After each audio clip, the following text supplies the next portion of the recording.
Ini Bunda siram-siram bawang ya. Ternyata air hujan lebih bagus ya daripada air kran yang di dalam rumah. Itu kalau pakai air hujan cepat sekali tumbuhnya. Ya sudah dipotong 2 hari itu sudah tumbuh agak tinggi. Jadi pertumbuhannya itu cepat tinggi. Makanya di dalam Islam kalau sawah ya yang diairi dengan air hujan itu zakatnya lebih besar daripada air yang bukan dari air hujan.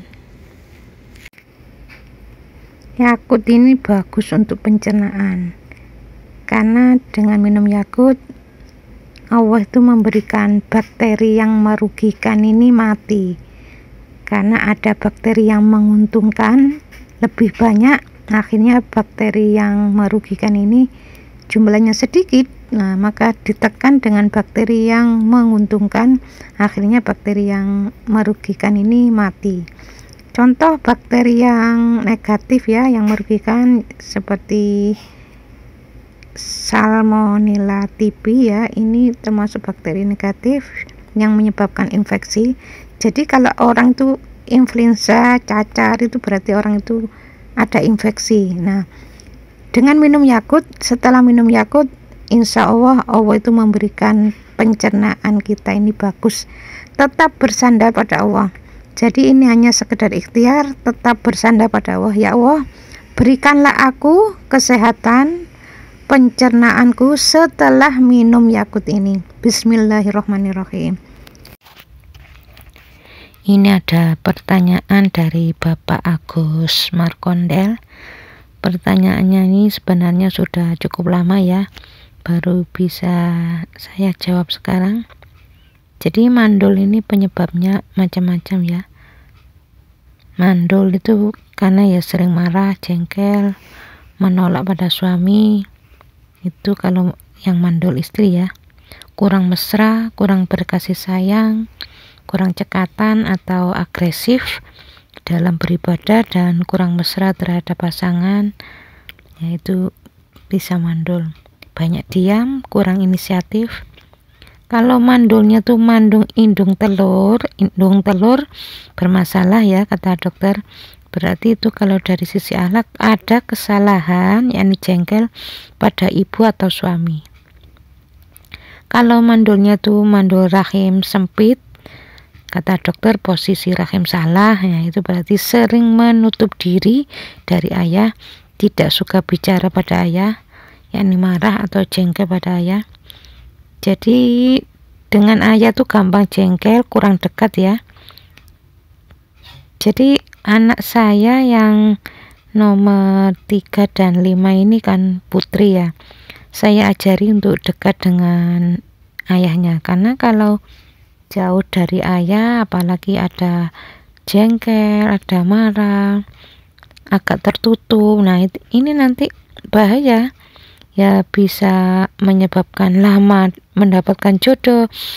Kalaupun mendapatkan jodoh ya nanti bisa mandul, rahim sempit, posisi rahim salah, ya seperti itu ya. Kalau punya anak laki-laki, usahakan agar akrab dengan ibunya. Kalau anak perempuan harus akrab dengan ayahnya ya. Insya Allah kalau seperti itu, kalau akrab, tidak ada kejengkelan, selalu dekat dengan ayah, terus anak laki-laki juga begitu dekat dengan ibunya, insya Allah gampang dapat jodoh dan insya Allah tidak mandul ya. Jadi orang-orang yang mandul itu ya biasanya memang kurang akrab dengan ayah. Jadi mandul itu macam-macam. Kalau mandul dari laki-laki, mandul kata dokter sperma encer. Nah berarti suami itu sering mengobrol janji, nah itu nanti spermanya encer. Mandul karena sperma kepalanya terpotong atau tidak normal, biasanya kalau memberi nasihat sering keluar jalur, nah seperti itu. Mandul sperma kosong ya, suka diam dan cepat emosi, sering jengkel orangnya. Jadi kalau mandul sperma kurang, kata dokter diperiksa, ini kok lama ya nggak punya anak. Oh, kata dokter spermanya kurang. Jadi agak pendiam biasanya, orangnya tertutup. Diajak bicara itu sering nggak nyambung lah istilahnya. Kalau mandul sperma lambat geraknya, biasanya orangnya itu pendiam, kurang inisiatif ya, kurang ikhlas dalam pekerjaan di rumah tangga. Takut sama istri juga begitu. Jadi kalau suami takut sama istri ya bisa mandul ya. Mandul toksoplasma. Jadi kalau mandul toksoplasma ini biasanya suka ngomel ya, cerewet, ngomongnya tuh pedas, pada orang tua ya pedas, pada suami ya pedas, itu yang nanti bisa mandul. Masuk angin ini ada yang tanya dulu ya. Ya, kalau masuk angin ini biasanya suka ngomel, sering jengkel yang dipendam, marah kecil ya. Bukan marah besar ya, marah kecil. Kalau marah besar itu marah yang sampai banting-banting perabotan rumah, itu namanya marah besar. Ini bukan marah besar ya, marah kecil. Walaupun marah kecil tapi sering. Jadi marah kecil tapi sering itu nanti bisa menyebabkan masuk angin. Atau hawa dingin. Kalau hawa dingin terus di situ ada kejengkelan, ya biasanya dimasuki jin. Makanya jin itu kan suka hawa dingin ya, makanya orang yang kena hawa dingin ya gampang masuk angin ya, karena memang ada kejengkelan, biasanya dingin terus nggak nemu jaket, akhirnya jengkel ya masuk angin. Kalau mata berkabut suka tidak menghiraukan ya. Kalau dinasehati orang tua itu tidak menghiraukan. Hati-hati, jangan sampai mengalami mata buta. Ini tetangga bunda ini berobat sampai ke luar Jawa ya. Jadi orangnya itu Jawa Timur, tapi berobatnya itu sampai ke luar Jawa Timur, yakni ke Jawa Barat. Sampai ke Jawa Barat masih belum diberikan kesembuhan oleh Allah. Ya, mata buta ini sering menganggap remeh, yakni cuek pada nasihat atau pendapat orang lain. Ini tolong diingat ya. Kalau mata kabur beda ya, tidak suka dinasehati oleh orang tua itu mata kabur, atau kabur dari masalah. Kalau ada masalah tidak diselesaikan malah kabur, nah itu nanti bisa menyebabkan mata kabur. Kalau mata kanan sakit biasanya jengkel, marah tapi diam. Bila melihat sesuatu yang nggak cocok itu biasanya marah. Ya, mengenai katarak sudah pernah dibahas di video yang lalu ya. Kalau mata minus dan plus itu beda ya. Ini bunda pernah ditanya seperti ini, apa bedanya mata minus dan plus?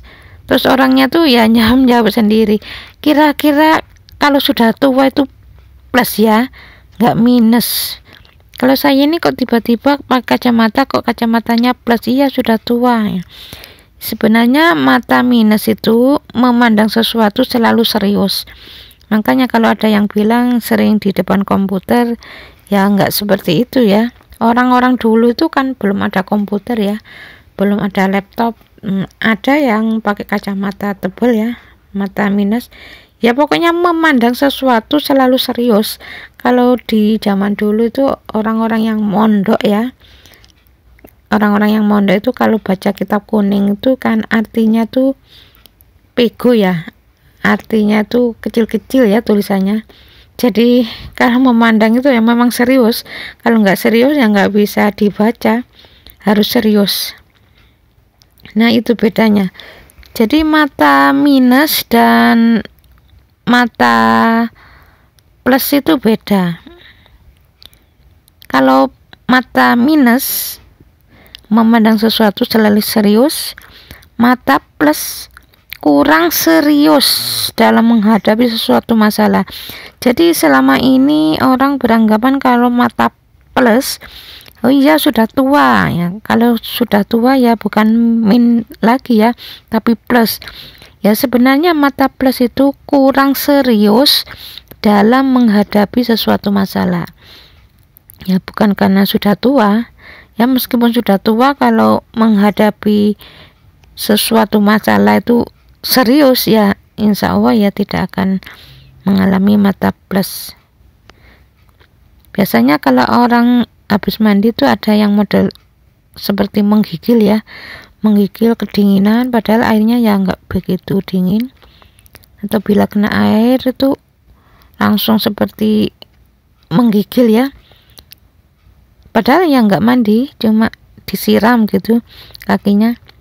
Itu biasanya sering jengkel pada suami dan anak, atau amalan salah ya sudah cuma ini ya, sering jengkel pada suami dan anak atau amalan salah.